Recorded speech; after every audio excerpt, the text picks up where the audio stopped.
Chapter 5 Bedwetting. After preaching to her heart's content, Otami handed Jiro a few candies she had packed in a piece of paper. It was done with some educational intention on her side, but the boy would not put a finger on them. They were left there even after he went to bed. In the bedroom, Kyoichi lay to the right of Otami, Shunzo to the left, and Jiro lay next to him. For a long time he could not go to sleep and at last had a desire to have a pee.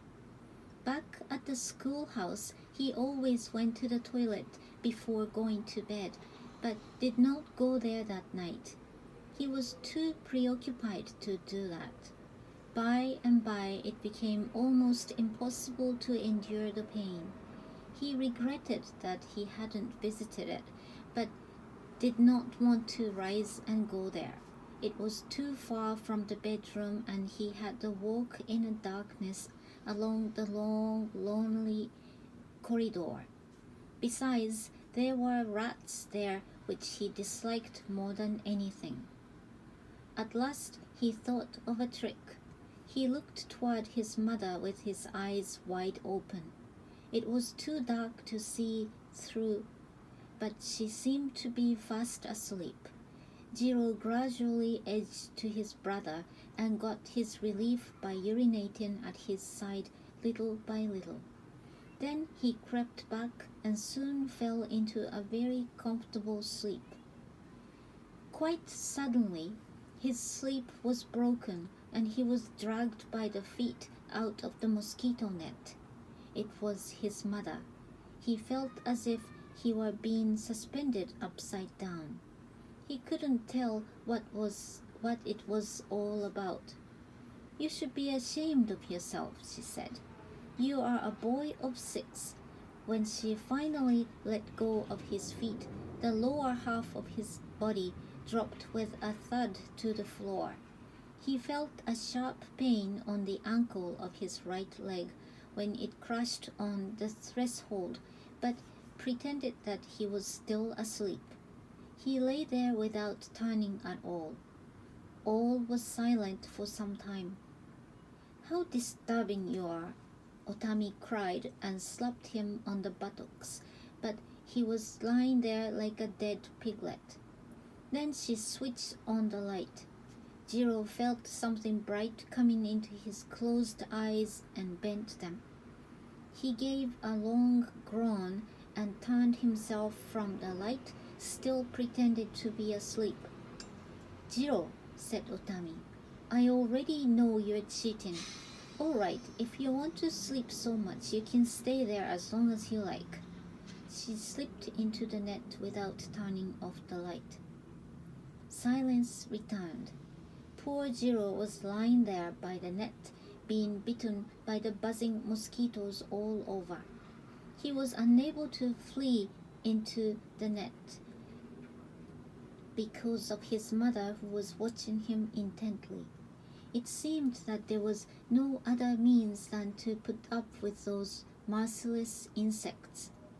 After some time, however, he hit on a new idea: to roll gradually into the net, feigning to toss and turn in his sleep. He succeeded in coming close to the net. How could he tuck up its skirts? He was quite at a loss. It had to be done as naturally as possible, otherwise his pretense would be revealed. Finally he chose to slip in head first, but however often he tried, his head got caught in the hem of the net. Then he tried to get in feet first. It was not so hard as before, and he managed to go in up to his waist. Just one more effort was needed for him to escape the annoying mosquitoes. Jiro breathed in a deep breath and looked through the net. What a sight he saw! His eyes caught Otami watching him with strained eyes as she sat up straight. It was impossible for him to stir an inch. Didn't he apply such a means simply because he was afraid of being detected by her? Little did he dream that he was being watched all the time. The cruel mosquitoes never stopped stinging him all over his upper body. It seemed as if they were challenging his patience. Each time he got the sting, he twisted himself like a caterpillar. At last he broke his painful pretense by jerking the hem over his head into the net. "Jiro," said Otami in a very sharp tone, "who taught you such a trick?" In place of replying, he began to snore. Otami called his name again in a shrill voice, and before he knew what to do, he was squeezed on his earlobe. It was for the first time for him to have his whole body pulled only by the ear, though he had hung all his weight on Naokichi's earlobes before. Giving a scream, he grasped Otami's hand with both hands. It helped lessen his ache a little, but instead he was dragged out quite easily. "You stay out of the net all night," she cried and retreated into the net, breathing hard.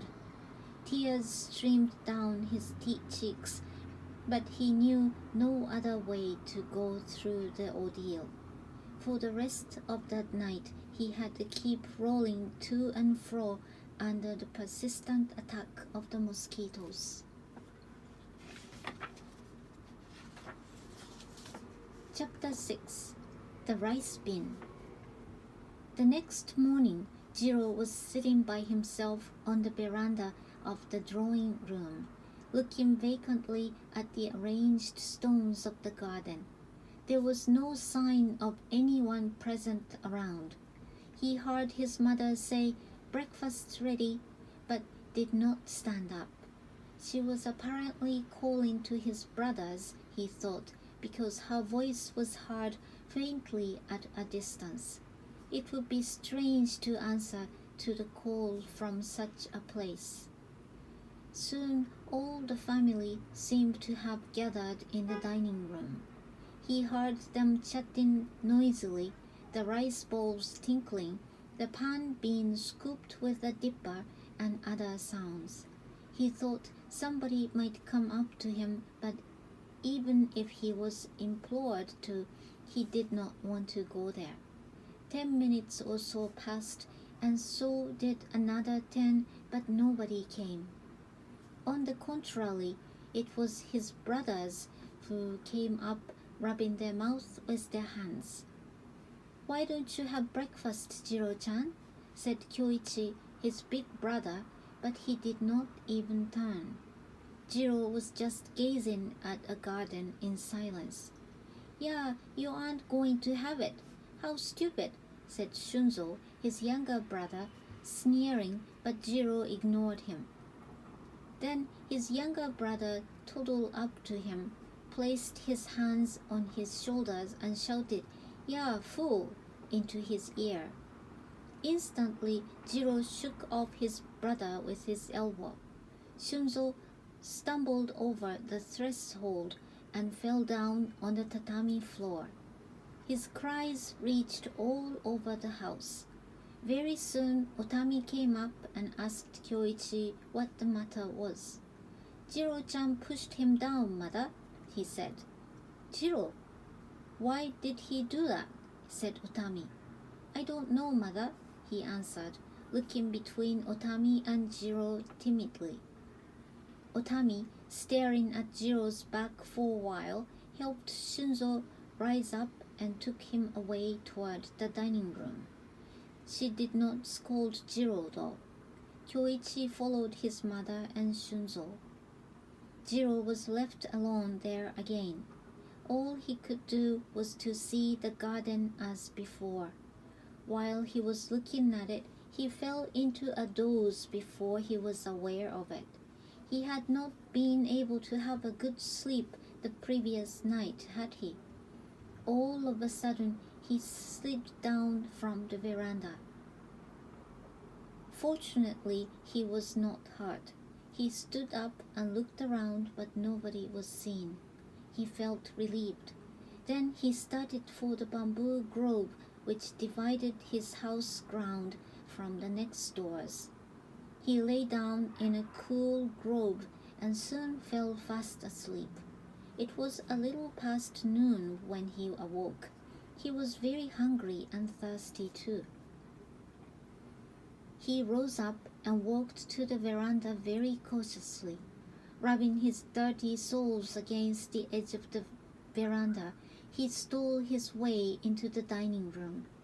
No one was there. Lunch was already over and there was nothing on the table except for a kettle and a rice bin. A few flies were on the lid of the bin. Looking around carefully, he took the kettle and drank directly from its spout. The cold tea was good. Then he put his hand into the bin when he heard Otami say, "Who's there?" from the kitchen.